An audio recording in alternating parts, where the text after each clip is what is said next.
Semua bertepuk tangan.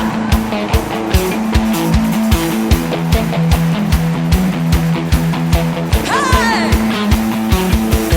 Come on!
menyembah Tuhan, berikan sorak-sorai bagi Dia.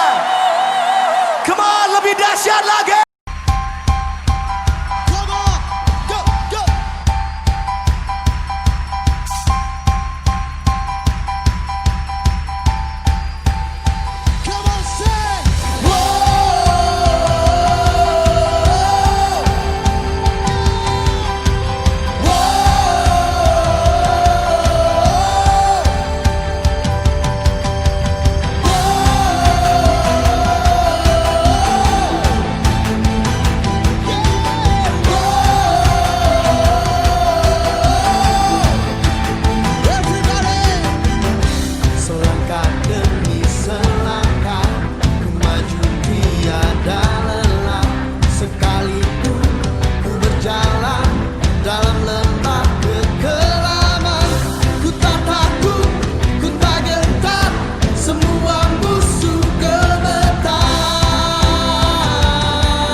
Siapa yang besar di dalam kita?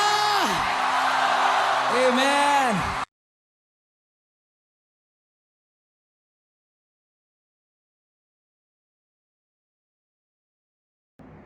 Haleluya. Shalom dan selamat pagi anak-anak Tuhan yang saya kasihi. Di dalam nama Tuhan kita Yesus Kristus, kita bersyukur kepada Tuhan karena pada pagi hari ini kita boleh berjumpa lagi secara online.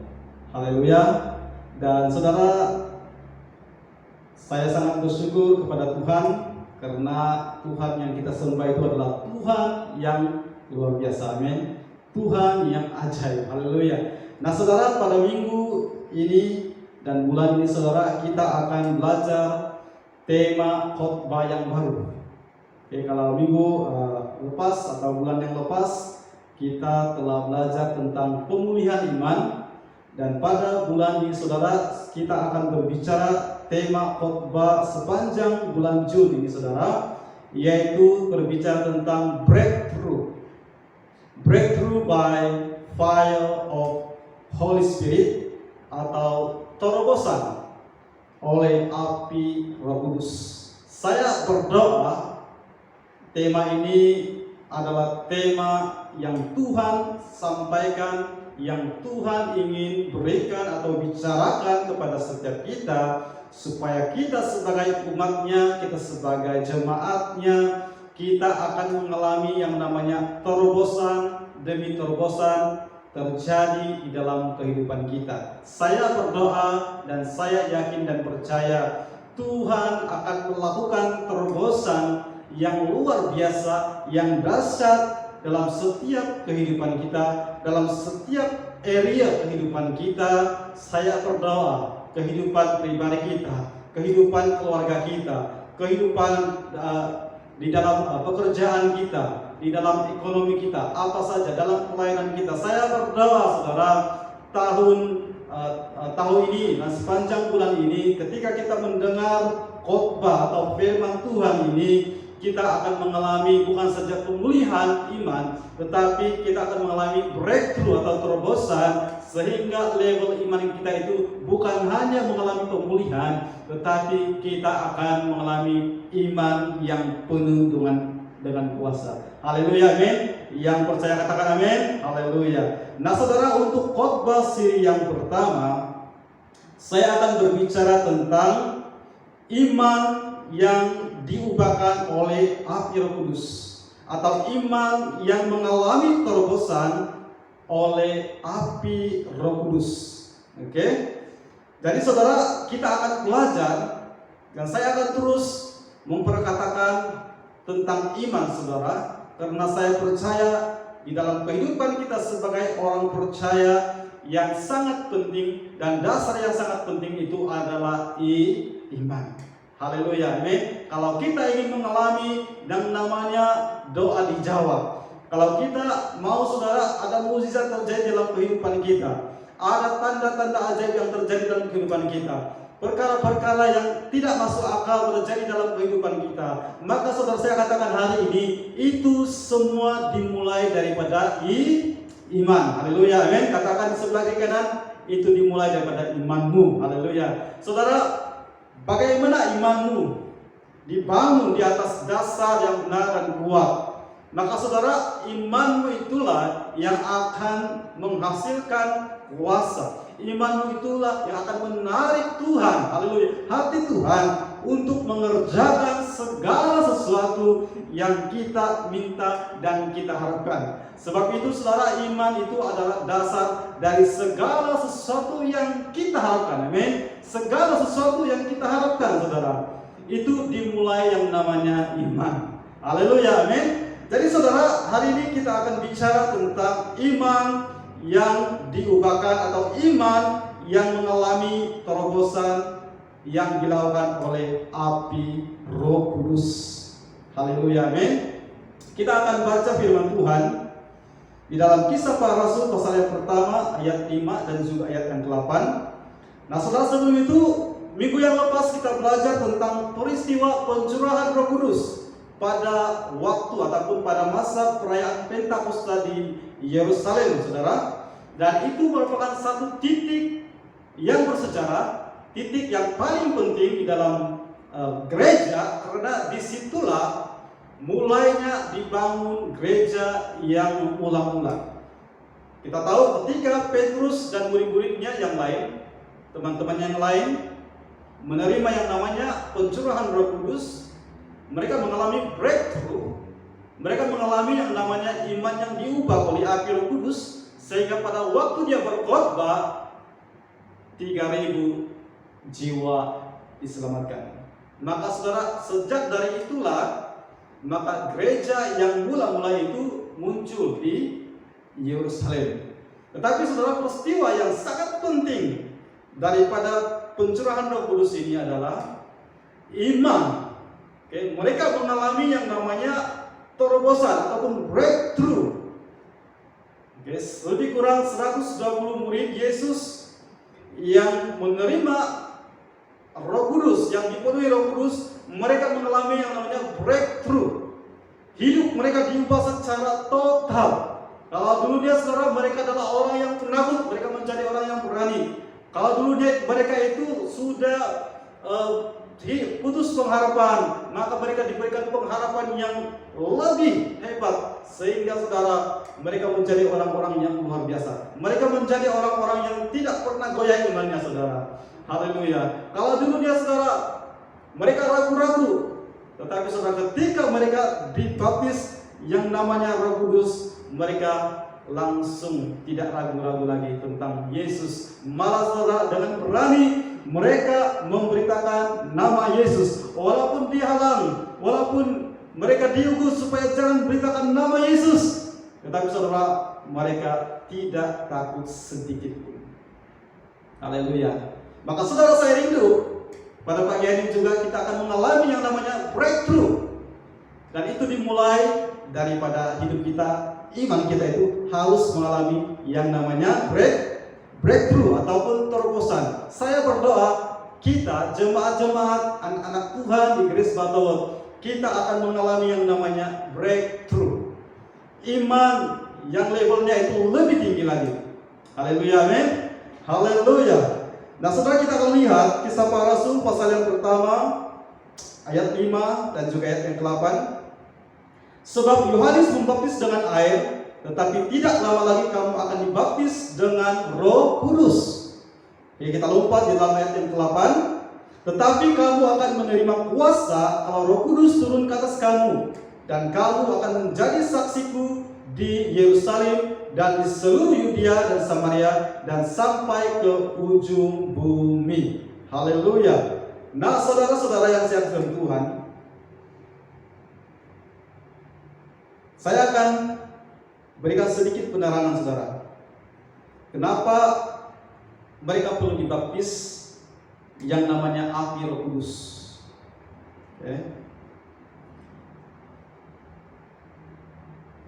Supaya saudara, murid-murid pada waktu itu mereka tidak hanya percaya, mereka tidak hanya menjadi orang yang percaya, menjadi murid, menjadi pengikut yang tidak ada kuasa. Sebab itu Yesus berpesan kepada murid-muridnya, sebelum kamu menerima janji yang diberikan oleh Bapa kepada kamu, jangan kamu pergi kemana-mana, jangan kamu tinggalkan yang namanya Yerusalem. Kamu harus duduk, kamu harus tinggal di satu tempat, kamu perlu lockdown. Haleluya. Saudara, saya perkirakan selama 10 hari saudara, mereka lockdown di rumah tumpangan yang mereka sewa. Di tempat di atas mereka berkumpul, kira-kira 120 orang, mereka berkumpul lockdown saudara 10 hari. Tidak pergi kemana-mana. Supaya pada waktu itu mereka dapat menerima apa yang dijanjikan oleh Tuhan. Nah, kenapa iman murid-murid Yesus perlu mengalami breakthrough atau terobosan? Agar mereka tidak hanya menjadi orang-orang yang percaya, tetapi memiliki kuasa yang diberikan kepada mereka melalui Roh Kudus sebelum mereka memulai pelayanan mereka. Nah saudara, Tuhan tidak mau, Yesus tidak mau murid-muridnya itu pergi melayani tanpa kuasa. Sebab Yesus tahu kalau mereka melayani tanpa kuasa, mereka akan gagal. Sebab itu Yesus berpesan, sebelum kamu menerima janji yang dari Bapa itu, jangan pergi kemana-mana. Saudara, dalam kehidupan kita juga, saya sadar saudara, pelayanan kita tanpa pimpinan yang namanya Roh Kudus itu adalah zero, nothing happen saudara. Betapa hebat pun kita melayani, betapa bagus pun pelayanan kita, praise and worship kita, dance kita, tetapi kalau tidak disertai yang namanya Roh Kudus yang menyertai setiap kita saudara, itu sama sekali tidak ada kuasa. Sebab itu saya berdoa, di waktu-waktu kita tidak boleh berkumpul di dalam gedung ini. Ini adalah waktunya, ini adalah momen yang paling penting untuk kita mencari Tuhan supaya kita dipenuhi yang namanya Roh Kudus. Haleluya, amin. Kalau kita mau saudara, gereja di tempat kita dipercayakan oleh Tuhan untuk melayani, kita dapat menjangkau jiwa-jiwa datang kepada Tuhan. Kita boleh memulihkan orang-orang yang sakit saudara. Maka saudara, itu dimulai daripada diri kita, iman kita. Kita harus dipimpin oleh Roh Kudus. Kita mau dipimpin yang namanya kuasa yang daripada Tuhan. Maka saya sangat yakin dan percaya, gereja di mana kita melayani saat ini, Tuhan akan buat pelayanan ini akan menjadi besar, akan terjadi breakthrough. Haleluya, amin. Akan terjadi breakthrough secara besar-besaran. Bahkan saya yakin dan percaya, kalau Roh Kudus ada dalam kehidupan kita, maka gereja ini akan mengalami breakthrough, terobosan yang dahsyat dan luar biasa. Bahkan saya percaya Tuhan akan campur tangan, dan ketika Dia campur tangan, saya percaya apa yang tidak pernah kita pikirkan, apa yang tidak pernah kita lihat, apa yang tidak pernah timbul dalam hati kita, itu yang Tuhan akan berikan di dalam gereja, di dalam hidupmu, di dalam keluarga kita, dan apa saja yang kita lakukan. Amin. Jadi saudara, saya rindu hal ini terjadi.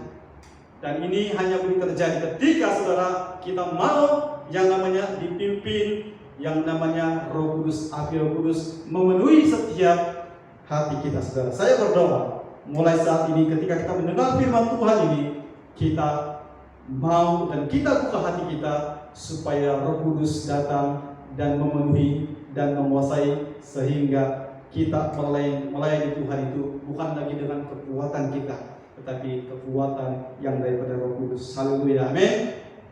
Nah, kenapa mereka perlu dibaptis dengan api Roh Kudus? Nah, sebelum ini mereka hanya dibaptis dengan air. Ya, apa maksud baptisan air? Saya percaya kita semua sudah dibaptis yang namanya air. Nah, saudara, baptisan air itu, Yesus berkata, Yohanes membaptis dengan air, tetapi tidak lama lagi kamu akan dibaptis dengan Roh Kudus. Oke, baptisan air itu adalah lambang pertobatan. Oke, di mana ketika kita dibaptis air, itu adalah satu tindakan iman kita, komitmen kita bahwa kita mau hidup bersama dengan Tuhan. Kita mau mengalami hidup baru bersama dengan Tuhan. Kita mau meninggalkan hidup kita yang lama dan kita mau memulai hidup baru bersama dengan Tuhan.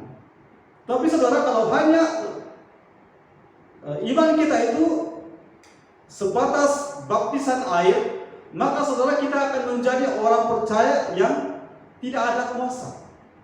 Oke, kita hanya diselamatkan tetapi tidak ada kuasa. Ya, sebab itu Yesus berpesan kepada murid-muridnya, kamu harus dibaptis yang namanya api Roh Kudus. Dan hari ini pesan yang sama bagi kita saudara yang sudah dibaptis, bertahun-tahun kita dibaptis dengan air. Kalau ada yang belum dibaptis dengan api Roh Kudus, maka terimalah, mintalah supaya Roh Kudus membaptis kamu dengan apinya. Haleluya, amin. Nah, baptisan Roh Kudus adalah pemberian, adalah anugerah, ya, agar kita bukan hanya menjadi percaya, tapi kita berkuasa dan kita punya otoritas. Amin. Jadi saudara, Tuhan memberikan yang namanya Roh Kudus. Bapa memberikan janjinya supaya kita, bahkan murid-muridnya pada waktu itu, mereka tidak hanya menjadi orang percaya pengikut Kristus yang tidak ada kuasa. Nah, Tuhan juga mau hari ini saudara, kita bukan hanya menjadi orang Kristen, kita bukan hanya menjadi orang percaya pengikut yang biasa-biasa, tetapi Tuhan mau, Tuhan rindu supaya kita menjadi orang percaya yang punya otoritas. Haleluya, amin. Dan kita lihat buktinya sendiri di dalam Alkitab, di dalam Kisah Para Rasul. Ketika murid-murid Yesus ini sudah mengalami yang namanya breakthrough, terobosan, maka saudara, seperti apa yang Yesus katakan, kamu akan melakukan perkara-perkara yang besar, bahkan lebih besar dari apa yang saya lakukan. Maka itulah yang terjadi saudara. Petrus berkhotbah 3.000. Petrus juga membangkitkan orang mati. Bahkan bayangan Petrus saja boleh menyembuhkan orang. Itu sangat amazing, luar biasa. Haleluya, amin. Nah saudara, kenapa mereka perlu dibaptis? Karena saudara, alasan yang kedua adalah Yesus juga sebelum memulai pelayanan di bumi selama 3 tahun lebih, dia juga dibaptis air dan juga Roh Kudus. Oke. Nah, Yohanes membaptis Yesus. Oke. Ketika dia membaptis Yesus, dikatakan di dalam Lukas 3:16,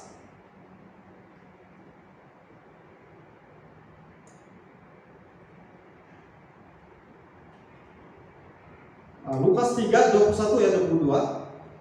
Yesus sendiri dibaptis dengan air dan api. Roh Kudus sebelum memulai pelayanannya selama lebih kurang 3 tahun setengah. Oke, di dalam Lukas 3:21-22, ketika seluruh orang banyak itu telah dibaptis dan ketika Yesus juga dibaptis dan sedang berdoa, terbukalah langit dan turunlah Roh Kudus dalam rupa burung merpati ke atasnya, dan terdengarlah suara dari langit, engkaulah anakku yang kasih, kepadamulah aku berkenan. Nah saudara, Yesus juga dibaptis oleh Yohanes Pembaptis, dan ketika dia dibaptis, maka sedang dia berdoa dan dia keluar daripada air, terbukalah langit dan turunlah Roh Kudus yang menyerupai burung merpati dan hinggap di atasnya, dan terdengarlah suara dari langit yang berkata, engkaulah anakku yang kukasihi, kepadamulah aku berkenan. Nah saudara, pertanyaannya saudara, kenapa Yesus perlu dibaptis dengan Roh Kudus sebelum memulai pelayanannya? Jawabannya simple. Yesus perlu kuasa. Haleluya, amin. Yesus perlu kuasa. Haleluya, amin. Dan kita juga perlu kuasa. Haleluya. Katakan sebelah kiri kanan Anda, kamu juga perlu kuasa. Haleluya. Kuasa apa? Kuasa Roh Kudus. Nah saudara, kita harus tahu, ketika Yesus datang ke dunia, Yesus adalah 100% manusia. Sebab itu Yesus juga perlu diperlengkapi dengan kuasa Roh Kudus di dalam pelayanannya saudara. Nah buktinya saudara, kita lihat ketika Roh Kudus membawa Yesus ke padang gurun, Yesus menang atas 3 pencobaan. Kita tahu apa itu pencobaan yang Yesus alami. Oke. Tentang apa saudara? Yang pertama, Iblis berkata, kalau kamu adalah anak Allah, kan? Jadikanlah batu ini menjadi roti. Tetapi Yesus menjawab dengan penuh kuasa yang daripada Roh Kudus. Dia katakan, manusia hidup bukan hanya dari roti saja, tetapi setiap perkataan firman Tuhan. Yesus juga dibawa di gunung yang tinggi dan memperlihatkan seluruh kerajaan. Dan Yesus berkata, kalau kamu menyembah aku, maka aku akan memberikan seluruhnya. Itu berbicara tentang apa saudara? Kuasa. Itu berbicara tentang harta, kekayaan.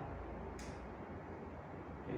Dan saudara, sadar atau tidak sadar, dalam kehidupan kita juga sebagai orang percaya, kita juga sering dicobai, digoda yang namanya pencobaan-pencobaan yang dialami oleh Yesus.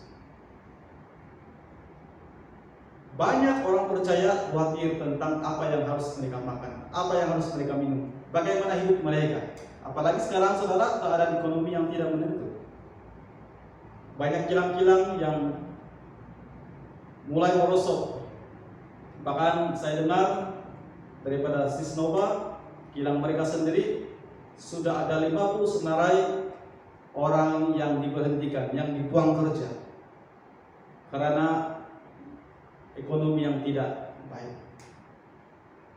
Nah, saudara, kalau kita orang-orang yang imannya hanya level percaya tapi tidak ada kuasa, maka kita akan selalu dipengaruhi yang namanya kekhawatiran, kebimbangan, kerisauan. Sedangkan saudara, kita adalah anak-anak Tuhan.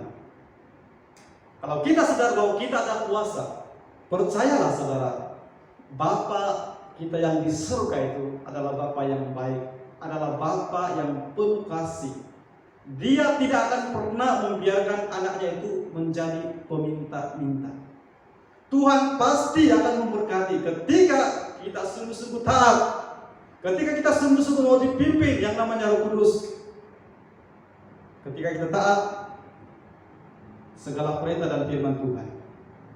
Saya katakan ini dengan penuh percaya dan yakin. Tuhan yang kita sembah itu adalah Tuhan yang hidup. Dia tidak akan pernah membiarkan kita menjadi peminta sedekah. Tuhan tidak akan pernah membiarkan kita makan batu. Tuhan tidak akan mempermalukan anak-anaknya yang sungguh-sungguh percaya kepada Dia. Pasti Tuhan akan memberkati.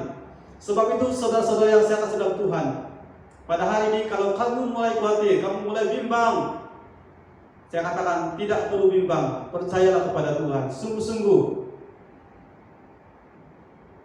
Kalau kamu masih dipengaruhi yang namanya kekhawatiran, maka saya berdoa hari ini Roh Kudus akan berikan kamu kekuatan. Jangan dikuasai yang namanya kekhawatiran, ketakutan. Haleluya, amin. Nah, Yesus menang atas 3 percobaan. Dan pasti saudara, kalau kita punya kuasa, kita juga akan menang atas pencobaan-pencobaan yang sedang kita alami saat ini. Haleluya, amin. Nah, kenapa Yesus boleh menang atas pencobaan dari si iblis? Alasannya adalah karena Yesus sudah dipenuhi oleh Roh Kudus. Kalau kita lihat dalam Lukas 4 ayat 1, Yesus yang penuh dengan Roh Kudus kembali dari Sungai Yordan, lalu ia dibawa oleh Roh Kudus ke padang gurun. Kenapa dia boleh menang? Karena dia penuh dengan Roh Kudus. Saya berdoa hari ini, anak-anak Tuhan, haleluya, kita akan dipenuhi yang namanya Roh Kudus, amin, supaya kita akan menang di atas segala pencobaan-pencobaan yang kita alami. Haleluya, amin. Haleluya, Allah kita dahsyat, amin. Haleluya, haleluya. Nah saudara, kalau Yesus sendiri perlu dibaptis dengan api Roh Kudus, apalagi saudara manusia, kita sebagai manusia yang biasa, yang punya kekuatan dan kemampuan yang tidak terbatas. Jadi saudara, jangan sombonglah, tidak mau terima baptisan Roh Kudus, tidak mau dipimpin Roh Kudus. Saudara, kalau kita mengaku kita adalah orang Kristen, maka saudara, kita harus sadar bahwa Yesus sendiri perlu dipenuhi Roh Kudus. Kenapa kita tidak mau? Kenapa kita mau menolak Roh Kudus? Maka hari ini saudara, kalau kita menolak Roh Kudus, bertobatlah, datanglah kepada Tuhan, bukalah hatimu, supaya Roh Kudus kembali datang, menguasai, memenuhi hidup kita. Amin. Haleluya. Nah, sebelum saya pergi kepada beberapa poin bagaimana kita mengalami terobosan daripada api Roh Kudus, saya juga akan berikan beberapa contoh dari Perjanjian Lama. Nah, contoh-contoh dalam Perjanjian Lama, saya akan ambil 2 contoh. Yang pertama, Musa. Oke. Musa dipilih dan diperlengkapi dengan kuasa ketika berjumpa dengan malaikat Tuhan dalam bentuk nyala api. Nah, saya percaya nyala api itu adalah Roh Kudus. Oke, yang keluar daripada semak duri. Nah, kita lihat di dalam Keluaran pasal 3 ayat 2 sampai 4. Firman Tuhan berbunyi demikian, lalu malaikat Tuhan menampakkan diri kepadanya di dalam nyala api yang keluar dari semak duri. Lalu ia melihat dan tampaklah semak duri itu menyala, tetapi tidak dimakan api. Musa berkata, baiklah aku menyimpang ke sana untuk memeriksa penglihatan yang hebat itu. Mengapakah tidak terbakar semak duri itu? Ketika dilihat Tuhan bahwa Musa menyimpang untuk memeriksanya, berserulah Allah di tengah-tengah semak duri itu kepadanya, Musa, Musa. Dan ia menjawab, ya Allah. Ada peristiwa penglihatan yang terjadi ketika itu dan menarik hati ataupun membuatkan Musa itu tertarik dan dia ingin melihat. Dan ketika dia berencana untuk melihat, dikatakan dia menyimpang, untuk memeriksa penglihatan itu, maka suara malaikat berkata memanggil dia Musa, Musa. Dan saudara, saya berikan cerita. Di dalam perjumpaan mereka ataupun ya dialog dia dengan malaikat Tuhan itu, saudara, Tuhan memanggil dia untuk kembali ke Mesir. Karena pada waktu itu Tuhan mendengar doa penderitaan yang dialami oleh bangsa Israel yang diperbudak dengan begitu hebat, dengan begitu teruknya di Mesir. Dan apa yang mereka minta daripada Tuhan mereka itu didengar. Ketika Allah mendengar, maka dia memilih Musa supaya kembali kepada bangsanya, membawa bangsa ini keluar daripada Mesir. Tapi sebelum Musa pergi ke Mesir, dia sudah diperlengkapi yang namanya Roh Kudus. Memang pada waktunya Musa ragu-ragu, dia bimbang. Bagaimana saya mau buktikan bahwa saya ini dipilih oleh Engkau, Tuhan? Tuhan berkata, lemparkan tongkat yang ada di tanganmu. Dia lemparkan, dan saudara, tongkat itu menjadi ular. Dan ambil kembali, pegang ekor itu. Dan ketika Musa mengambil, maka berubah menjadi tongkat. Dan Tuhan berkata, coba masukkan tanganmu ke dalam sapu.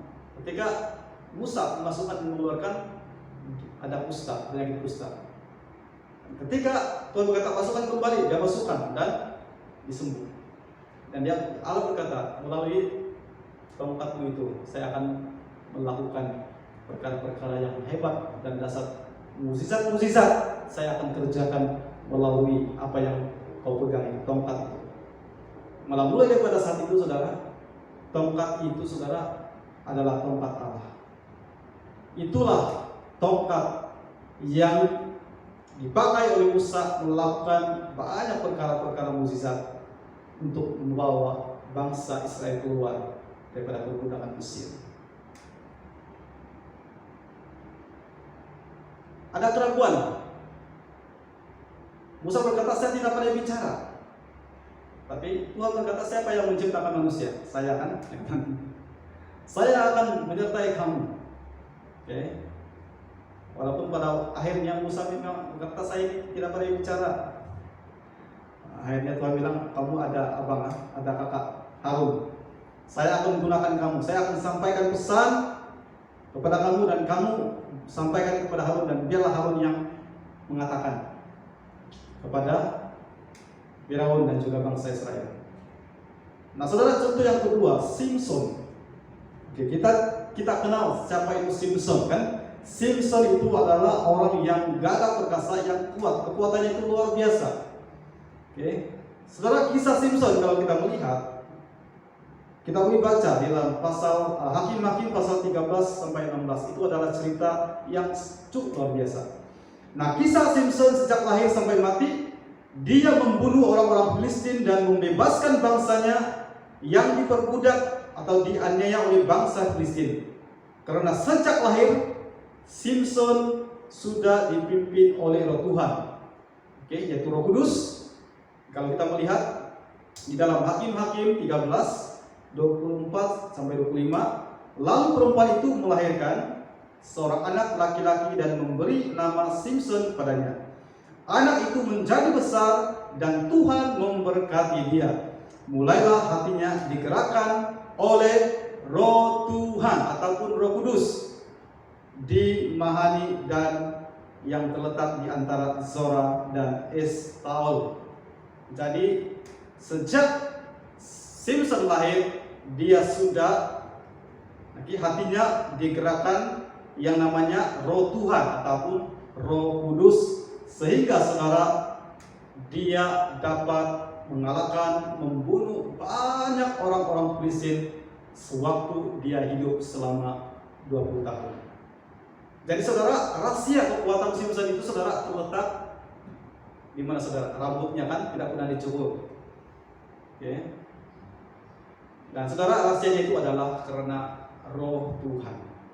Roh Tuhan memimpin Simson. Oke, selama Simson tidak memberitahukan rahasia kekuatannya, kelemahannya, selama itu Roh Tuhan menyertai, sehingga singa pun dia kalahkan. Bahkan bangsa-bangsa Filistin dikalahkan di akhir hidupnya, walaupun dia sudah buta. Oke, diejek-ejek, diperlakukan, tapi dia meminta kepada Tuhan, Tuhan, berikan saya satu kali peluang, berikan Roh Tuhan, supaya saya boleh membinasakan orang-orang Filistin ini. Dan Tuhan memberikan itu saudara. Dan ketika Tuhan memberikan itu saudara, dia hancurkan, dia membunuh orang-orang Filistin, bahkan lebih ramai daripada sebelum dia ditangkap atau menjadi buta. Maka saudara, sekali lagi, Roh Tuhan ataupun Roh Kudus itu sangat penting dalam kehidupan kita, supaya kita mengalami yang namanya breakthrough, iman ataupun terobosan iman yang bukan hanya percaya, tetapi iman yang berkuasa. Amin. Haleluya.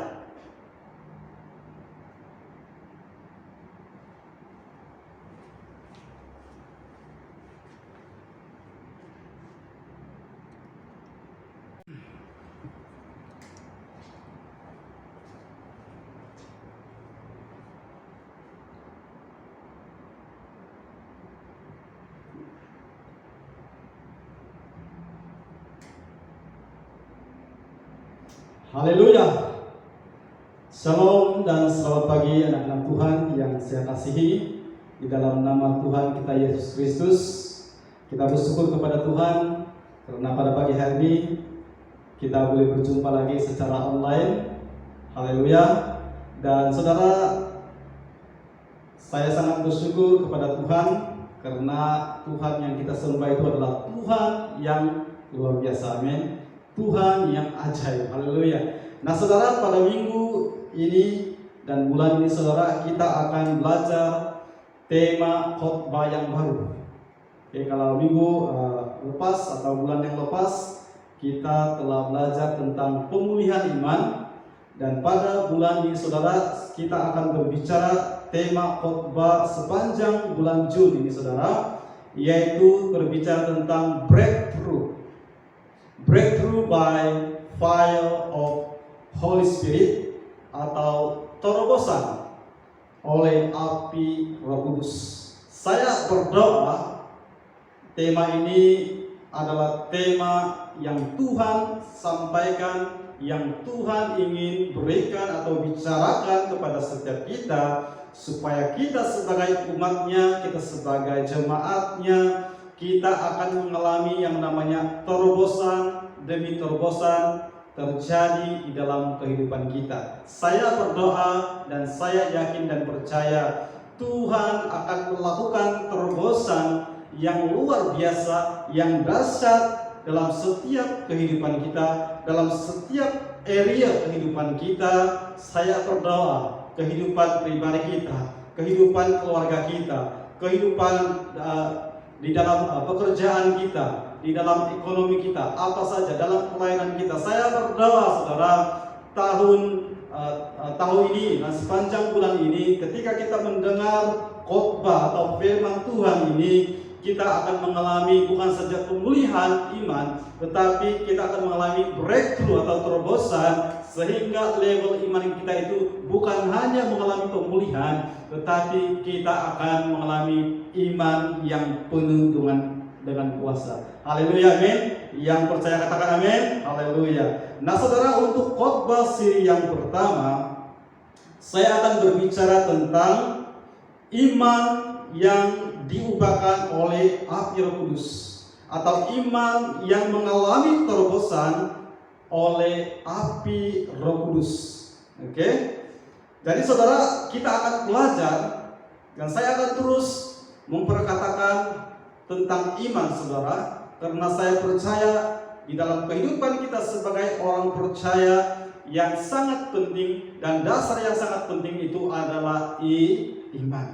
Haleluya, amin. Kalau kita ingin mengalami yang namanya doa dijawab, kalau kita mau saudara ada mukjizat terjadi dalam kehidupan kita, ada tanda-tanda ajaib yang terjadi dalam kehidupan kita, perkara-perkara yang tidak masuk akal terjadi dalam kehidupan kita, maka saudara saya katakan hari ini itu semua dimulai daripada iman. Haleluya, amin. Katakan di sebelah kanan, itu dimulai daripada imanmu. Haleluya. Saudara, bagaimana imanmu dibangun di atas dasar yang benar dan kuat, maka saudara, imanmu itulah yang akan menghasilkan kuasa. Imanmu itulah yang akan menarik Tuhan, haleluya, hati Tuhan untuk mengerjakan segala sesuatu yang kita minta dan kita harapkan. Sebab itu saudara, iman itu adalah dasar dari segala sesuatu yang kita harapkan. Amin. Segala sesuatu yang kita harapkan saudara, itu dimulai yang namanya iman. Haleluya, amin. Jadi saudara, hari ini kita akan bicara tentang iman yang diubahkan atau iman yang mengalami terobosan yang dilakukan oleh api Roh Kudus. Haleluya, amin. Kita akan baca firman Tuhan di dalam Kisah Para Rasul pasal yang pertama ayat 5 dan juga ayat yang ke-8. Nah saudara, sebelum itu minggu yang lepas kita belajar tentang peristiwa pencurahan Roh Kudus pada waktu ataupun pada masa perayaan Pentakosta di Yerusalem, saudara. Dan itu merupakan satu titik yang bersejarah, titik yang paling penting di dalam gereja, karena disitulah mulainya dibangun gereja yang mengulang-ulang. Kita tahu ketika Petrus dan murid-muridnya yang lain, teman-teman yang lain menerima yang namanya pencurahan Roh Kudus, mereka mengalami breakthrough. Mereka mengalami yang namanya iman yang diubah oleh api Roh Kudus, sehingga pada waktu dia berkhotbah 3.000 jiwa diselamatkan. Maka saudara, sejak dari itulah maka gereja yang mula-mula itu muncul di Yerusalem. Tetapi saudara, peristiwa yang sangat penting daripada pencurahan Roh Kudus ini adalah iman. Oke, mereka mengalami yang namanya terobosan ataupun breakthrough. Oke, lebih kurang 120 murid Yesus yang menerima Roh Kudus, yang dipenuhi Roh Kudus, mereka mengalami yang namanya breakthrough. Hidup mereka diubah secara total. Kalau dulu dia saudara, mereka adalah orang yang penakut, mereka menjadi orang yang berani. Kalau dulu mereka itu sudah putus pengharapan, maka mereka diberikan pengharapan yang lebih hebat, sehingga saudara, mereka menjadi orang-orang yang luar biasa. Mereka menjadi orang-orang yang tidak pernah goyah imannya, saudara. Haleluya. Kalau dulu dia saudara, mereka ragu-ragu, tetapi saudara, ketika mereka dibaptis yang namanya Roh Kudus, mereka langsung tidak ragu-ragu lagi tentang Yesus. Malah saudara, dengan berani mereka memberitakan nama Yesus, walaupun dihalang, walaupun mereka diugus supaya jangan beritakan nama Yesus, tetapi saudara, mereka tidak takut sedikit pun. Haleluya. Maka saudara, saya rindu pada pagi hari ini juga kita akan mengalami yang namanya breakthrough. Dan itu dimulai daripada hidup kita. Iman kita itu harus mengalami yang namanya breakthrough ataupun terobosan. Saya berdoa kita jemaat-jemaat anak-anak Tuhan di Grace Batawa, kita akan mengalami yang namanya breakthrough. Iman yang levelnya itu lebih tinggi lagi. Haleluya, amin. Haleluya. Nah, saudara, kita akan lihat Kisah Para Rasul pasal yang pertama ayat 5 dan juga ayat yang ke-8. Sebab Yohanes membaptis dengan air, tetapi tidak lama lagi kamu akan dibaptis dengan Roh Kudus. Oke, kita lompat di dalam ayat yang ke-8. Tetapi kamu akan menerima kuasa kalau Roh Kudus turun ke atas kamu, dan kamu akan menjadi saksiku di Yerusalem dan di seluruh Yudea dan Samaria dan sampai ke ujung bumi. Haleluya. Nah, saudara-saudara yang saya kasih Tuhan, saya akan berikan sedikit penerangan saudara. Kenapa mereka perlu dibaptis yang namanya api Roh Kudus?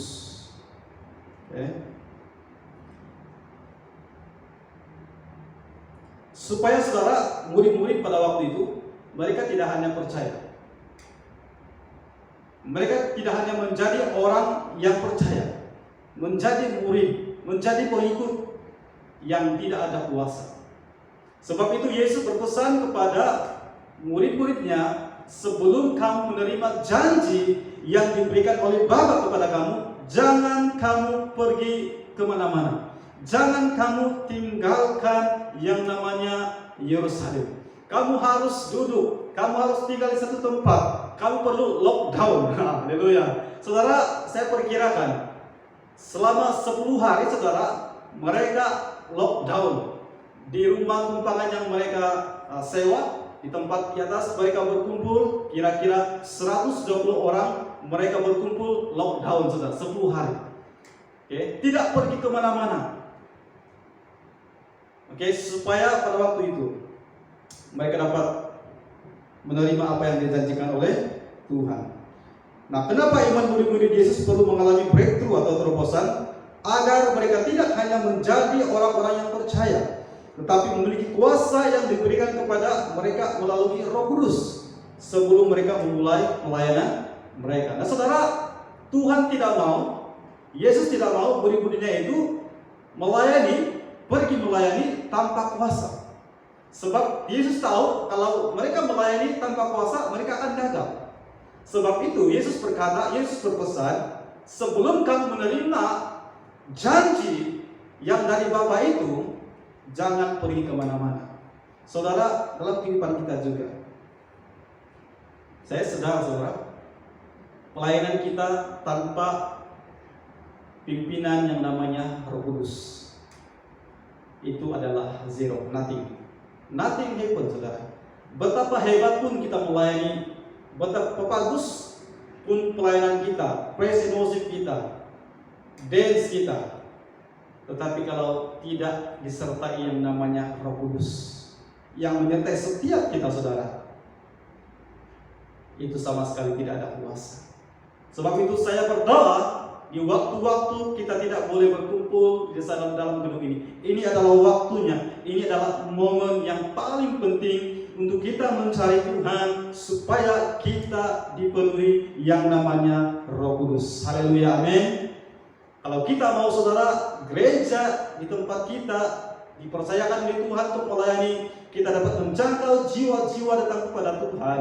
Kita boleh memulihkan orang-orang yang sakit saudara. Maka saudara, itu dimulai daripada diri kita. Iman kita harus dipimpin oleh Roh Kudus. Kita mau dipimpin yang namanya kuasa yang daripada Tuhan. Maka saya sangat yakin dan percaya, gereja di mana kita melayani saat ini, Tuhan akan buat pelayanan ini akan menjadi besar. Akan terjadi breakthrough. Haleluya, amin. Akan terjadi breakthrough secara besar-besaran. Bahkan saya yakin dan percaya, kalau Roh Kudus ada dalam kehidupan kita, maka gereja ini akan mengalami breakthrough, terobosan yang dahsyat dan luar biasa. Bahkan saya percaya Tuhan akan campur tangan, dan ketika Dia campur tangan, saya percaya apa yang tidak pernah kita pikirkan, apa yang tidak pernah kita lihat, apa yang tidak pernah timbul dalam hati kita, itu yang Tuhan akan berikan di dalam gereja, di dalam hidupmu, di dalam keluarga kita, dan apa saja yang kita lakukan. Amin. Jadi saudara, saya rindu hal ini terjadi. Dan ini hanya boleh terjadi ketika saudara kita mau yang namanya dipimpin, yang namanya Roh Kudus, api Roh Kudus memenuhi setiap hati kita, saudara. Saya berdoa mulai saat ini ketika kita mendengar firman Tuhan ini, kita mau dan kita buka hati kita supaya Roh Kudus datang dan memenuhi dan menguasai, sehingga kita melayani Tuhan itu bukan lagi dengan kekuatan kita, tetapi kekuatan yang daripada Roh Kudus. Haleluya, amin. Nah, kenapa mereka perlu dibaptis dengan api Roh Kudus? Nah, sebelum ini mereka hanya dibaptis dengan air. Ya, apa maksud baptisan air? Saya percaya kita semua sudah dibaptis yang namanya air. Nah, saudara, baptisan air itu, Yesus berkata, Yohanes membaptis dengan air, tetapi tidak lama lagi kamu akan dibaptis dengan Roh Kudus. Oke, baptisan air itu adalah lambang pertobatan. Oke, di mana ketika kita dibaptis air, itu adalah satu tindakan iman kita, komitmen kita bahwa kita mau hidup bersama dengan Tuhan. Kita mau mengalami hidup baru bersama dengan Tuhan. Kita mau meninggalkan hidup kita yang lama dan kita mau memulai hidup baru bersama dengan Tuhan. Tapi saudara, kalau hanya iman kita itu sebatas baptisan air, maka saudara kita akan menjadi orang percaya yang tidak ada kuasa. Oke, kita hanya diselamatkan, tetapi tidak ada kuasa. Ya, sebab itu Yesus berpesan kepada murid-muridnya, kamu harus dibaptis yang namanya api Roh Kudus. Dan hari ini pesan yang sama bagi kita saudara yang sudah dibaptis, bertahun-tahun kita dibaptis dengan air. Kalau ada yang belum dibaptis dengan api Roh Kudus, maka terimalah, mintalah supaya Roh Kudus membaptis kamu dengan apinya. Haleluya, amin. Nah, baptisan Roh Kudus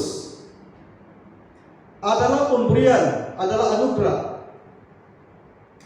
ya, agar kita bukan hanya menjadi percaya, tapi kita berkuasa dan kita punya otoritas. Amin.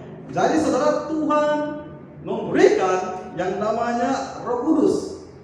Bapa memberikan janjinya supaya kita, bahkan murid-muridnya pada waktu itu, mereka tidak hanya menjadi orang percaya pengikut Kristus yang tidak ada kuasa.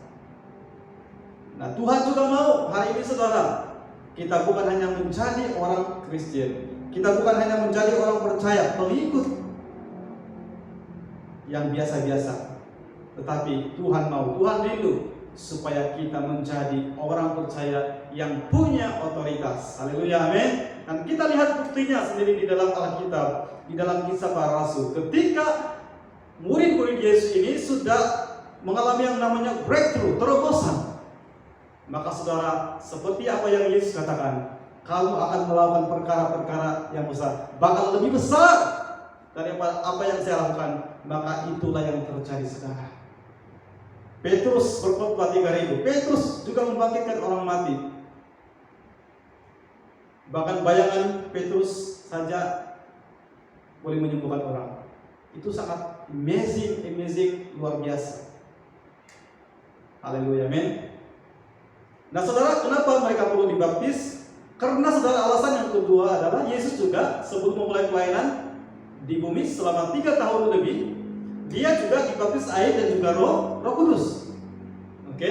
Nah, Yohanes membaptis Yesus. Oke. Ketika dia membaptis Yesus, dikatakan di dalam Lukas 3:16,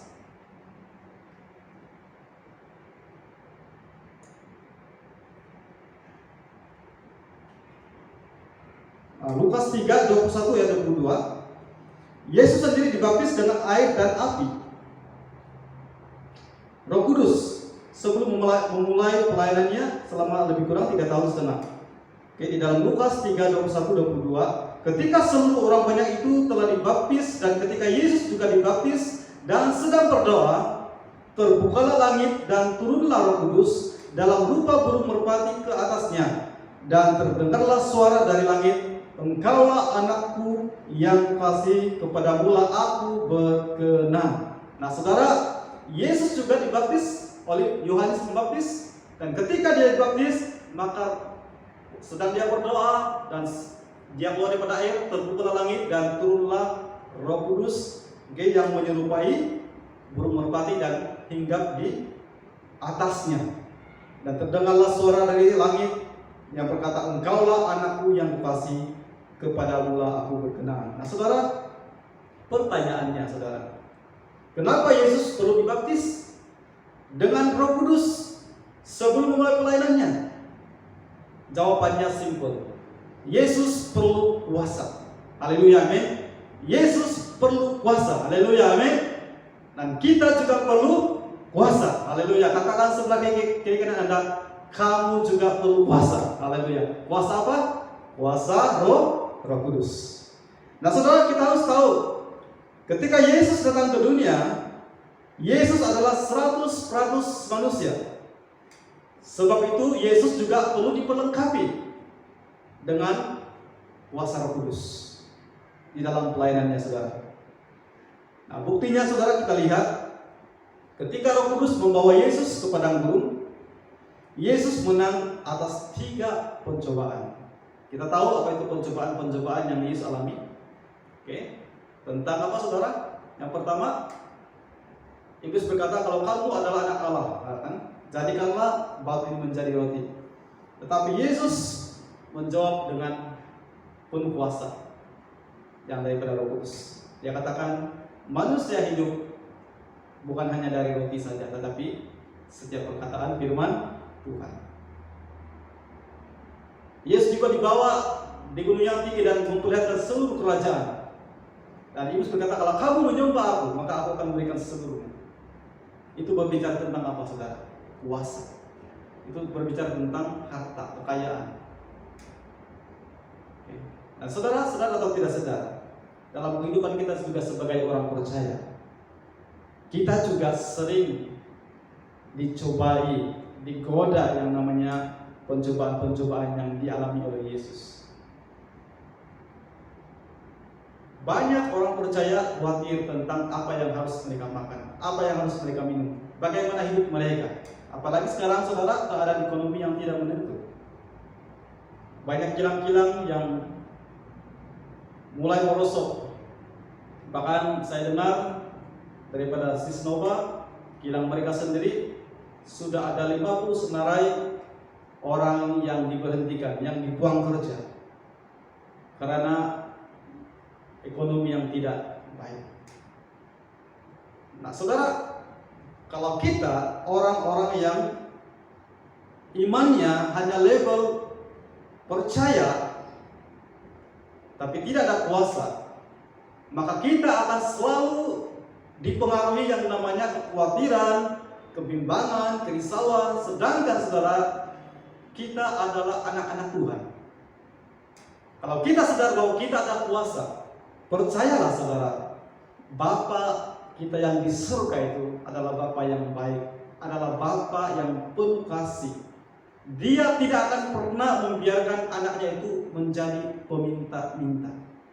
Tuhan pasti akan memberkati ketika kita sungguh-sungguh taat, ketika kita sungguh-sungguh mau dipimpin yang namanya Roh Kudus. Ketika kita taat segala perintah dan firman Tuhan.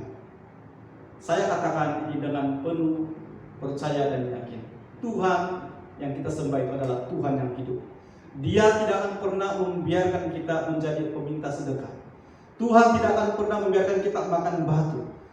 Tuhan tidak akan mempermalukan anak-anaknya yang sungguh-sungguh percaya kepada Dia. Pasti Tuhan akan memberkati. Sebab itu saudara-saudara yang saya kasih dalam Tuhan, pada hari ini kalau kamu mulai khawatir, kamu mulai bimbang, saya katakan tidak perlu bimbang, percayalah kepada Tuhan, sungguh-sungguh. Kalau kamu masih dipengaruhi yang namanya kekhawatiran, maka saya berdoa hari ini Roh Kudus akan berikan kamu kekuatan.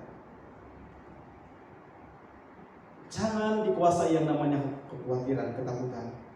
Haleluya, amin. Nah, Yesus menang atas 3 percobaan. Dan pasti saudara, kalau kita punya kuasa, kita juga akan menang atas pencobaan-pencobaan yang sedang kita alami saat ini. Haleluya, amin. Nah, kenapa Yesus boleh menang atas pencobaan dari si iblis? Alasannya adalah karena Yesus sudah dipenuhi oleh Roh Kudus. Kalau kita lihat dalam Lukas 4 ayat 1, Yesus yang penuh dengan Roh Kudus kembali dari Sungai Yordan, lalu ia dibawa oleh Roh Kudus ke padang gurun. Kenapa dia boleh menang? Karena dia penuh dengan Roh Kudus. Saya berdoa hari ini, anak-anak Tuhan, haleluya, kita akan dipenuhi yang namanya Roh Kudus, amin, supaya kita akan menang di atas segala pencobaan-pencobaan yang kita alami. Haleluya, amin. Haleluya, Allah kita dahsyat, amin. Haleluya, haleluya. Nah, saudara, kalau Yesus sendiri perlu dibaptis dengan api Roh Kudus, apalagi saudara manusia, kita sebagai manusia yang biasa, yang punya kekuatan dan kemampuan yang tidak terbatas. Jadi saudara, jangan sombonglah, tidak mau terima baptisan Roh Kudus, tidak mau dipimpin Roh Kudus. Saudara, kalau kita mengaku kita adalah orang Kristen, maka saudara, kita harus sadar bahwa Yesus sendiri perlu dipenuhi Roh Kudus. Kenapa kita tidak mau? Kenapa kita mau menolak Roh Kudus? Maka hari ini saudara, kalau kita menolak Roh Kudus, bertobatlah, datanglah kepada Tuhan, bukalah hatimu, supaya Roh Kudus kembali datang, menguasai, memenuhi hidup kita. Amin. Haleluya. Nah, sebelum saya pergi kepada beberapa poin bagaimana kita mengalami terobosan daripada api Roh Kudus, saya juga akan berikan beberapa contoh dari Perjanjian Lama. Nah, contoh-contoh dalam Perjanjian Lama, saya akan ambil 2 contoh. Yang pertama, Musa. Musa dipilih dan diperlengkapi dengan kuasa ketika berjumpa dengan malaikat Tuhan dalam bentuk nyala api. Nah, saya percaya nyala api itu adalah Roh Kudus, yang keluar daripada semak duri. Nah, kita lihat di dalam Keluaran pasal 3 ayat 2-4, firman Tuhan berbunyi demikian, lalu malaikat Tuhan menampakkan diri kepadanya di dalam nyala api yang keluar dari semak duri. Lalu ia melihat dan tampaklah semak duri itu menyala, tetapi tidak dimakan api. Musa berkata, baiklah aku menyimpang ke sana untuk memeriksa penglihatan yang hebat itu. Mengapakah tidak terbakar semak duri itu? Ketika dilihat Tuhan bahwa Musa menyimpang untuk memeriksanya, berserulah Allah di tengah-tengah semak duri itu kepadanya, Musa, Musa. Dan ia menjawab, ya Allah. Ada peristiwa penglihatan yang terjadi ketika itu, dan menarik hati ataupun membuatkan Musa itu tertarik dan dia ingin melihat. Dan ketika dia berencana untuk melihat, dikatakan dia menyimpang, untuk memeriksa penglihatan itu, maka suara malaikat berkata memanggil dia, Musa, Musa. Nah, saudara, saya berikan cerita. Di dalam perjumpaan mereka ataupun ya dialog dia dengan malaikat Tuhan itu, saudara, Tuhan memanggil dia untuk kembali ke Mesir. Karena pada waktu itu Tuhan mendengar doa penderitaan yang dialami oleh bangsa Israel yang diperbudak dengan begitu hebat, dengan begitu teruknya di Mesir. Dan apa yang mereka minta daripada Tuhan mereka itu didengar. Ketika Allah mendengar, maka dia memilih Musa supaya kembali kepada bangsanya, membawa bangsa ini keluar daripada Mesir. Tapi sebelum Musa pergi ke Mesir, dia sudah diperlengkapi yang namanya Roh Kudus. Memang pada waktunya Musa ragu-ragu, dia bimbang. Bagaimana saya mau buktikan bahwa saya ini dipilih oleh Engkau, Tuhan? Tuhan berkata, lemparkan tongkat yang ada di tanganmu. Dia lemparkan. Dan saudara, tongkat itu menjadi ular. Dan ambil kembali, pegang ekor ular itu. Dan ketika Musa mengambil, maka berubah menjadi tongkat. Dan Tuhan berkata, coba masukkan tanganmu ke dalam saku. Ketika Musa memasukkan dan mengeluarkan, ada kusta, penyakit kusta. Ketika Tuhan berkata masukkan kembali, dia masukkan dan disembuh. Dan Allah berkata, melalui tongkatmu itu saya akan melakukan perkara-perkara yang hebat dan dasar mukjizat-mukjizat saya akan kerjakan melalui apa yang kau pegang itu, tongkat itu. Malah mulai daripada saat itu saudara, tongkat itu saudara adalah tongkat Allah. Itulah tongkat yang dipakai oleh Musa melakukan banyak perkara-perkara mukjizat untuk membawa bangsa Israel keluar daripada perbudakan Mesir. Ada keraguan. Musa berkata, saya tidak pandai bicara. Tapi Tuhan berkata, siapa yang menciptakan manusia? Saya kan? Saya akan menyertai kamu. Oke. Walaupun pada akhirnya Musa memang berkata, saya tidak pandai bicara. Akhirnya Tuhan bilang, kamu ada abang, ada kakak Harun. Saya akan menggunakan kamu. Saya akan sampaikan pesan kepada kamu dan kamu sampaikan kepada Harun, dan biarlah Harun yang mengatakan kepada Firaun dan juga bangsa Israel. Nah, saudara, contoh yang kedua, Simson.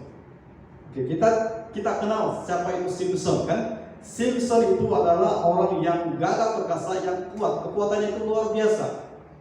Oke, saudara, kisah Simson kalau kita melihat, kita boleh baca di dalam pasal Hakim-Hakim pasal 13 sampai 16. Itu adalah cerita yang cukup luar biasa. Nah, kisah Simson sejak lahir sampai mati, dia membunuh orang-orang Filistin dan membebaskan bangsanya yang diperbudak atau dianiaya oleh bangsa Filistin. Karena sejak lahir Simson sudah dipimpin oleh Roh Tuhan. Oke, yaitu Roh Kudus. Kalau kita melihat di dalam Hakim-Hakim 13 24 sampai 25, lalu perempuan itu melahirkan seorang anak laki-laki dan memberi nama Simson padanya. Anak itu menjadi besar dan Tuhan memberkati dia. Mulailah hatinya digerakkan oleh Roh Tuhan ataupun Roh Kudus di Mahani dan yang terletak di antara Zora dan Estaol. Jadi sejak Simson lahir, dia sudah hatinya digerakkan yang namanya Roh Tuhan ataupun Roh Kudus, sehingga saudara, dia dapat mengalahkan, membunuh banyak orang-orang Filistin sewaktu dia hidup selama 20 tahun. Jadi saudara, rahasia kekuatan Simson itu saudara terletak di mana saudara? Rambutnya kan tidak pernah dicukur. Oke. Dan saudara, rahasianya itu adalah karena Roh Tuhan. Roh Tuhan memimpin Simson. Selama Simson tidak memberitahukan rahasia kekuatannya, kelemahannya, selama itu Roh Tuhan menyertai, sehingga singa pun dia kalahkan.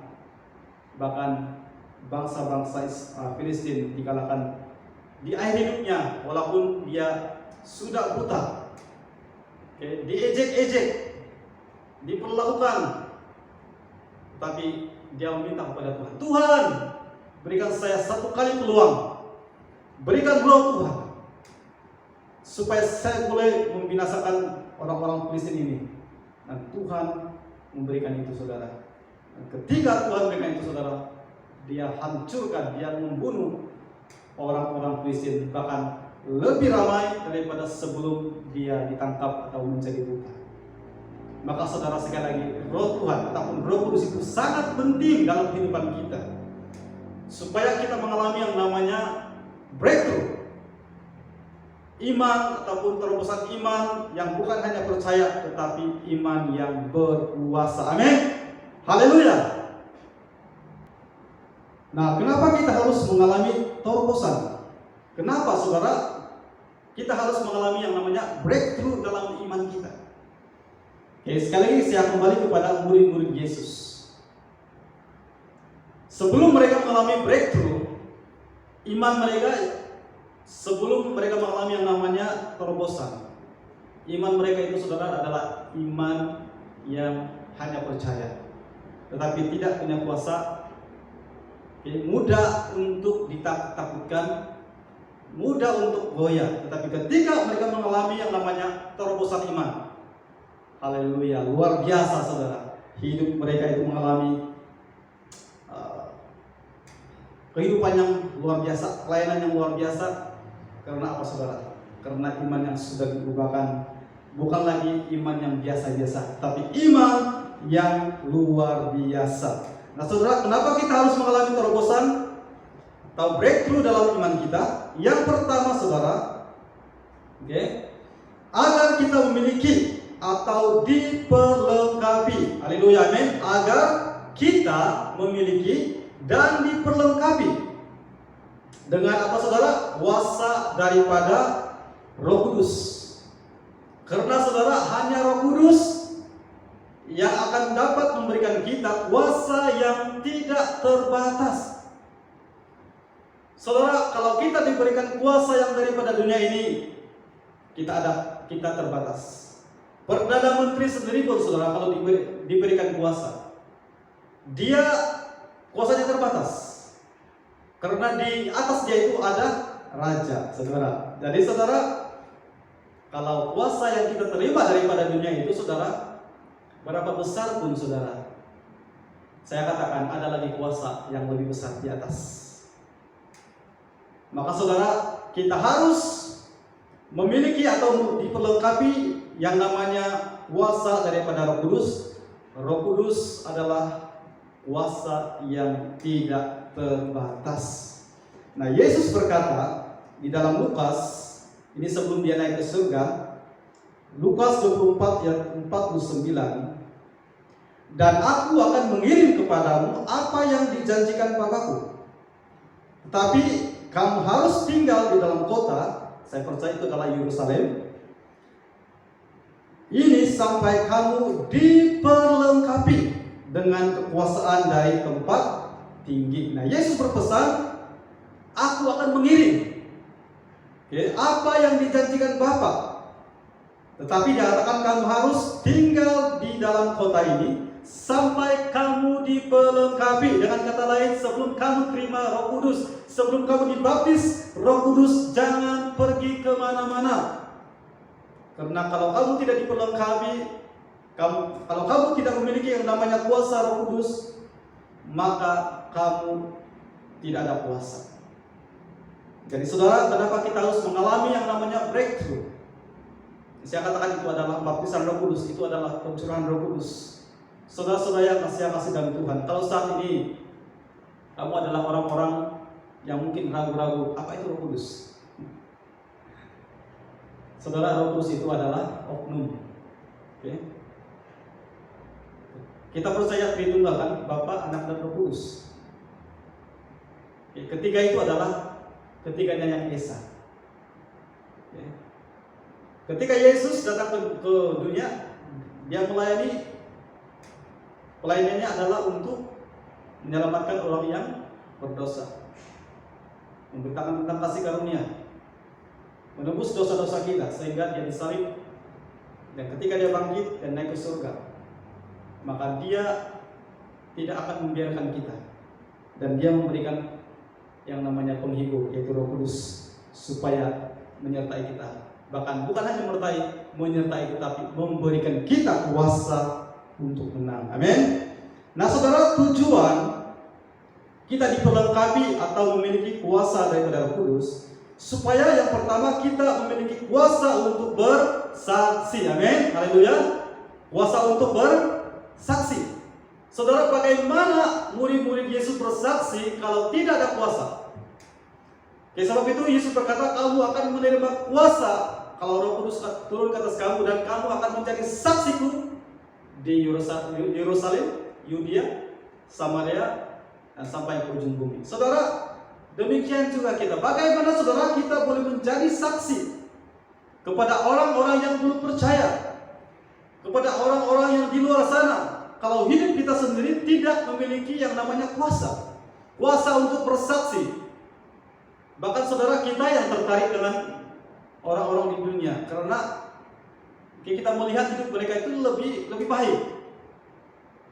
Tetapi saudara, saya yakin dan percaya kalau hidup kita itu dikuasai, dipenuhi dengan Roh Kudus, kita akan mulai bersaksi. Bukan hanya perkataan kita saudara, tetapi saudara, kehidupan kita yang diberkati oleh Tuhan, karena Roh Kudus yang memimpin hidup kita, maka orang-orang akan datang kepada Tuhan karena melihat kita ada kuasa. Haleluya, amin. Pelayanan kita akan berkuasa dan menjadi kesaksian.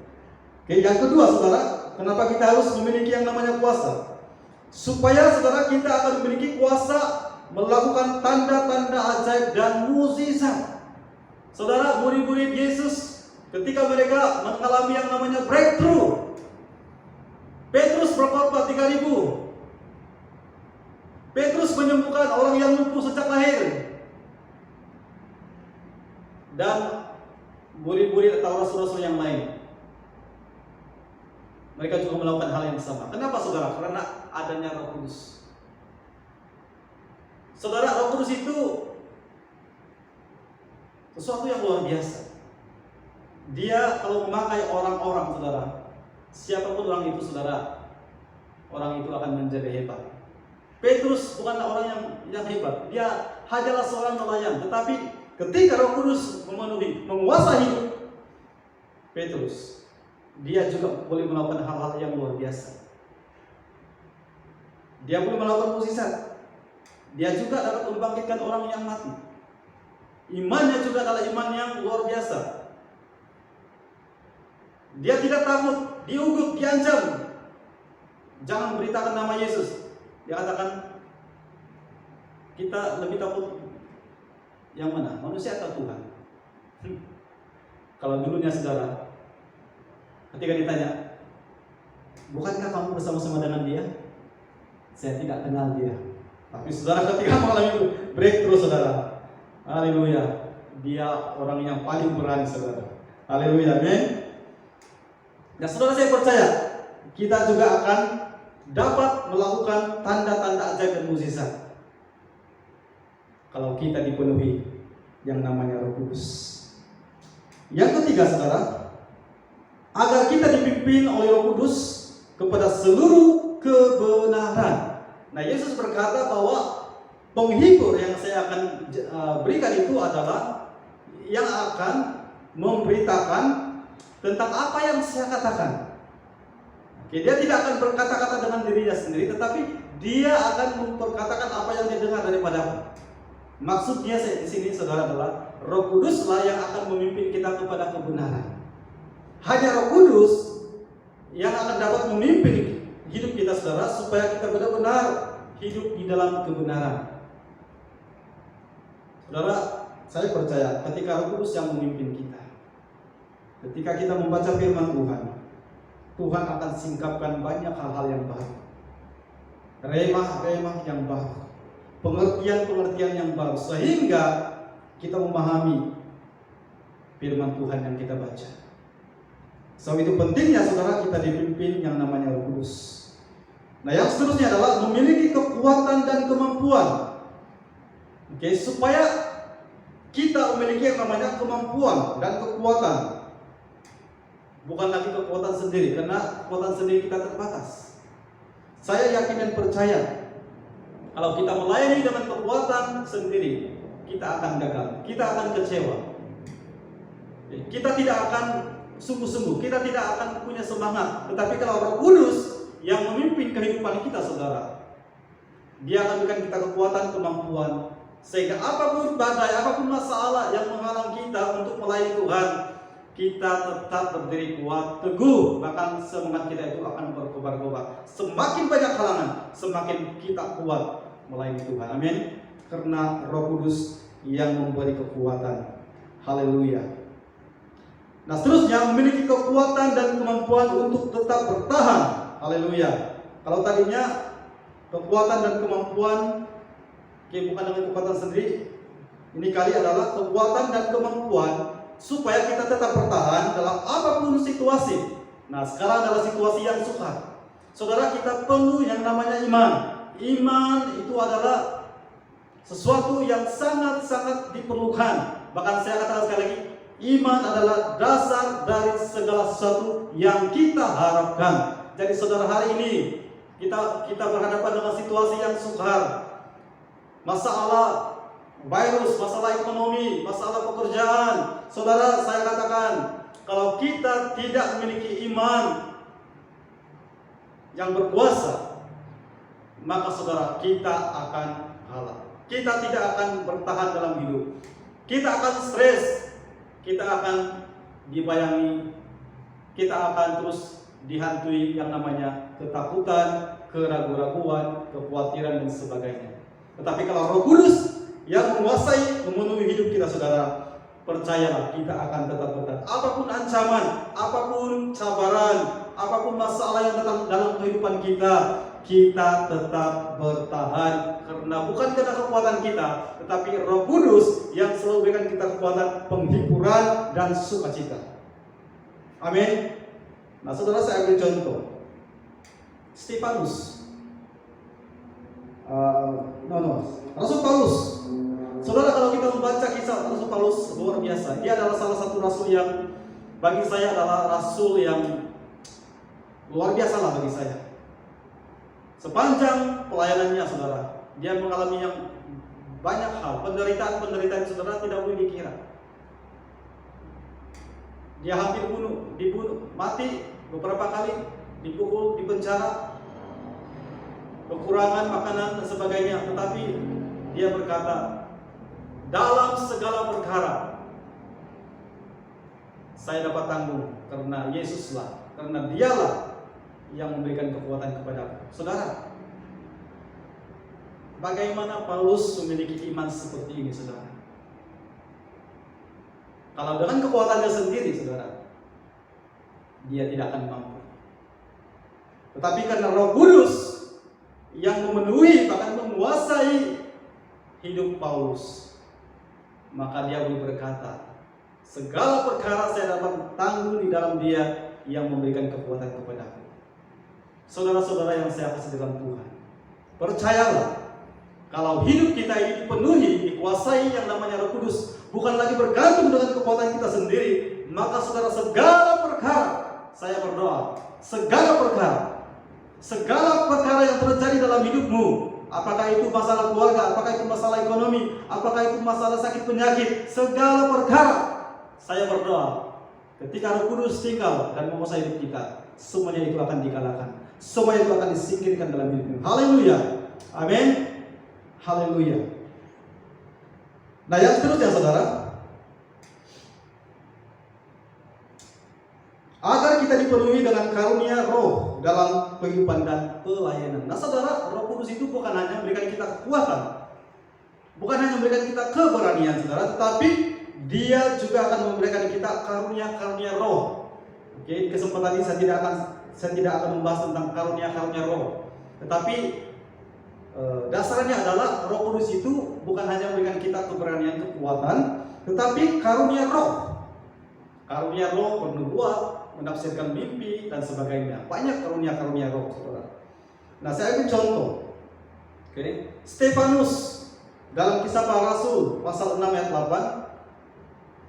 Dan Stefanus yang penuh dengan Roh, penuh dengan karunia dan kuasa. Stefanus, dia katakan penuh dengan karunia dan kuasa. Penuh dengan karunia dan kuasa. Oke, melakukan mukjizat-mukjizat dan tanda-tanda di antara orang banyak. Nah, saudara, Stefanus, walaupun pelayannya singkat, saudara, karena pada akhirnya dia dirajam batu. Karena dia memberitakan nama Yesus. Tetapi saudara, Stefanus adalah salah satu contoh ketika Roh Kudus memenuhi hidupnya, dia memiliki yang namanya karunia dan kuasa, memiliki iman yang kuat, sehingga ketika dia dibunuh, dia masih boleh berkata, janganlah tanggungkan dosa ini kepada mereka. Saudara-saudara yang saya kasih dalam Tuhan, luar biasa. Kalau kita hidup dipimpin, dikuasai yang namanya Roh Kudus,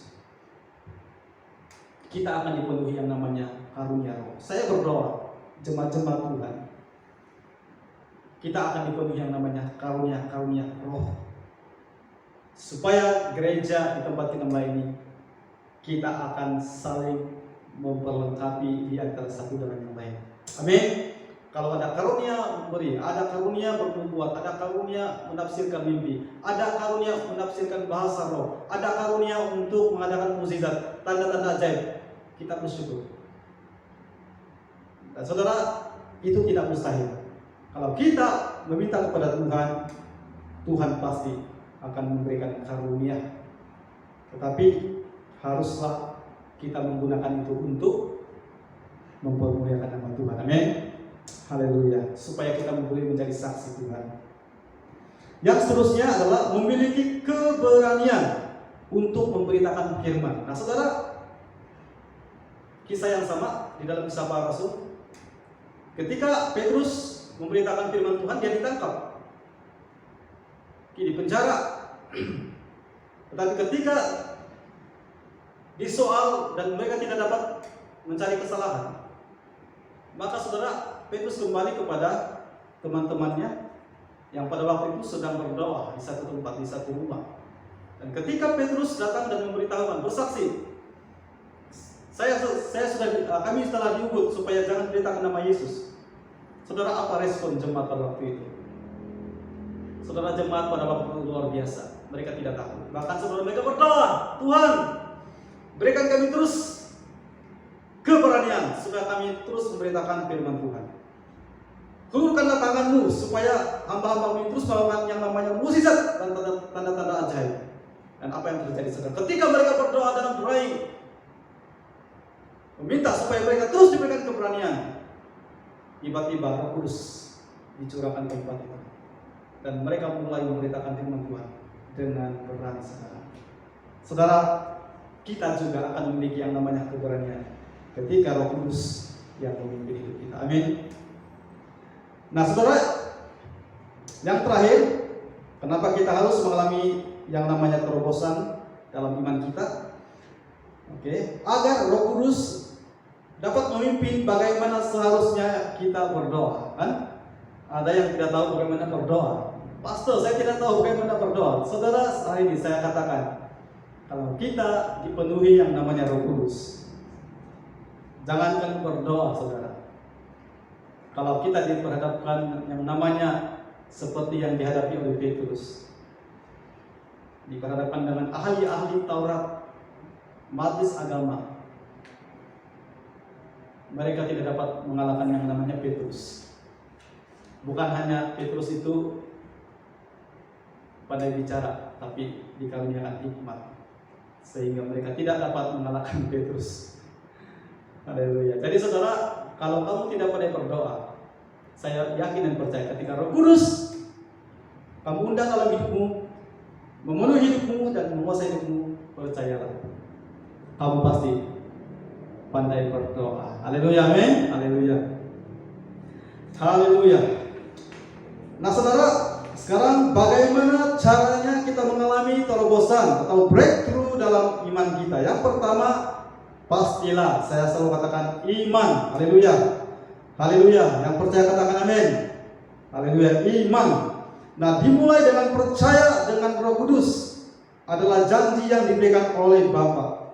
Saudara, kita harus percaya dulu bahwa firman yang kita baca di dalam Kisah Para Rasul, bahkan di dalam Injil Lukas, bahwa Bapa memberikan janjinya seorang penolong, dan itulah namanya Roh Kudus. Kalau kita percaya, saudara, maka puji Tuhan, itu adalah syarat yang pertama ataupun kunci yang pertama bagaimana kita mengalami yang namanya terobosan di dalam iman kita. Oke, jika kita percaya, maka kita pasti mengakuinya dan menerima Roh Kudus masuk dalam hidup kita. Nah, saudara, kita harus percaya dan mengakui bahwa Roh Kudus itu adalah janji daripada Bapa yang diberikan kepada kita. Maka saudara, kalau kita tidak ragu, kita sungguh-sungguh percaya, bahkan kita menerimanya, maka saudara, dia akan masuk dalam kehidupan kita. Nah saudara, kalau kita lihat waktu pencurahan Roh Kudus di waktu masa Pentakosta, hanya kira-kira 120 orang yang menerima janji Bapa. Sedangkan saudara, ketika Yesus berbicara, ketika Yesus mau merintahkan mereka supaya menunggu, kira-kira waktu itu yang mendengar adalah lebih daripada 500 orang.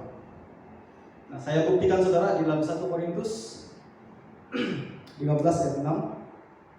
Sesudah itu ia menampakkan diri kepada lebih dari 500 saudara sekaligus.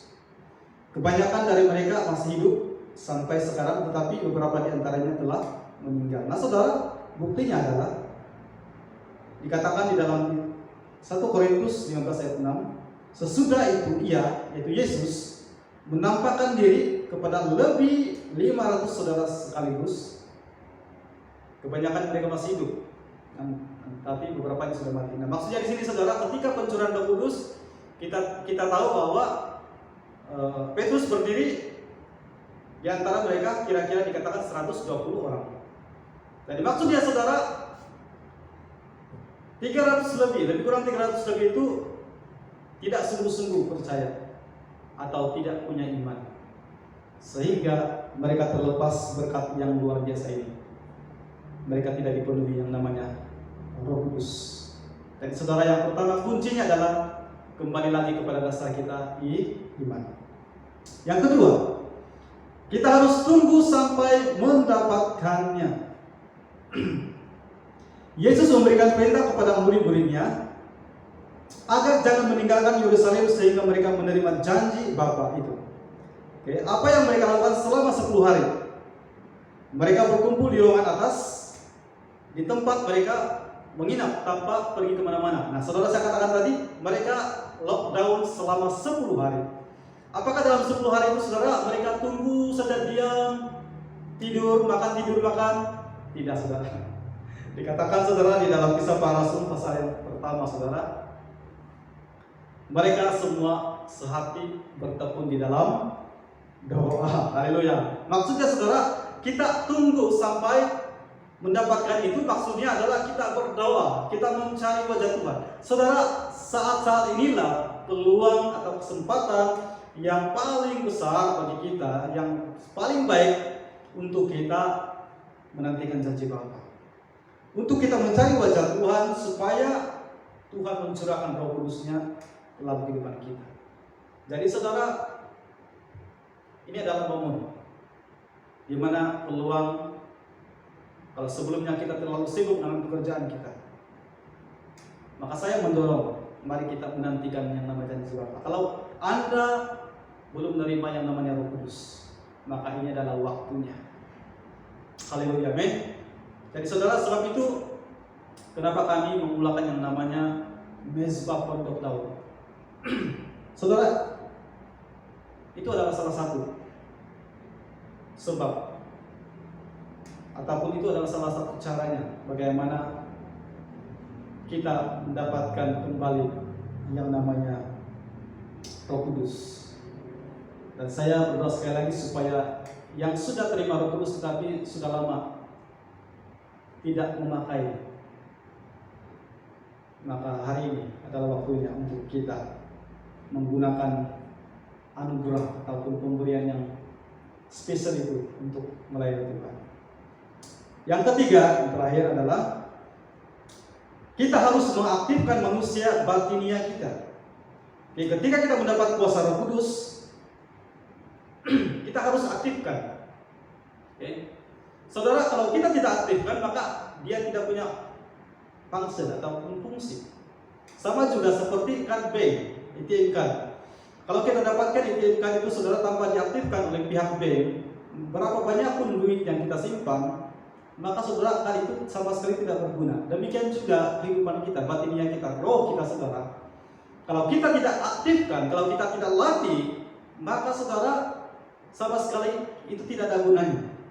Maka saudara baik yang sudah terima baptisan Roh Kudus atau yang belum terima baptisan Roh Kudus, saya berdoa yang belum terima supaya dibaptis Roh Kudus, kita harus aktifkan, jangan simpan, saudara. Amin. Oke. Karena kalau kita simpan itu tidak ada kuasa. Oke, jadi pertanyaannya bagaimana kita mengaktifkan manusia batinia kita atau roh kita? Pertama, kita harus sadar dan mengerti bahwa kita sudah dibaptis dengan api Roh Kudus. Oke, jadi yang pertama kita harus sadar. Hari ini pertanyaannya, kamu sudah dibaptis atau tidak dengan api Roh Kudus? Oke. Nah, buktinya apa? Oke, saudara, kalau kita lihat dalam Kisah Para Rasul pasal yang kedua, bukti atau tanda-tanda bahwa kita sudah dibaptis dengan Roh Kudus adalah kita akan mulai berkata-kata dalam bahasa baru atau yang dipanggil bahasa roh. Nah, bahasa roh tidak boleh diajar oleh siapa. Nah, saya juga tidak mengajar bahasa roh, karena yang mengajar itu, yang memberikan itu adalah Roh Kudus sendiri. Jadi saudara, mungkin ada orang yang percaya Roh Kudus, tetapi bahasa roh tidak percaya.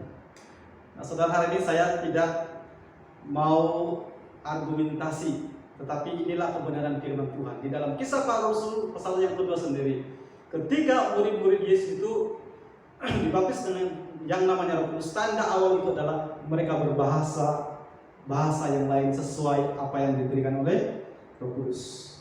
Maka saudara, jangan kita seperti orang-orang yang tidak kenal Tuhan itu. Mereka menganggap bahwa mereka mabuk. Saya tahu ada di antara kita juga yang ketika mendengar orang berbahasa roh, seperti sesuatu yang janggal. Karena apa saudara? Karena kita tidak tahu. Nah, hari ini saya beritahu saudara, ini bukan doktrin yang kita buat-buat. Ini bukan pengajaran yang kita cipta. Ini adalah firman Tuhan. Saya buktikan saudara.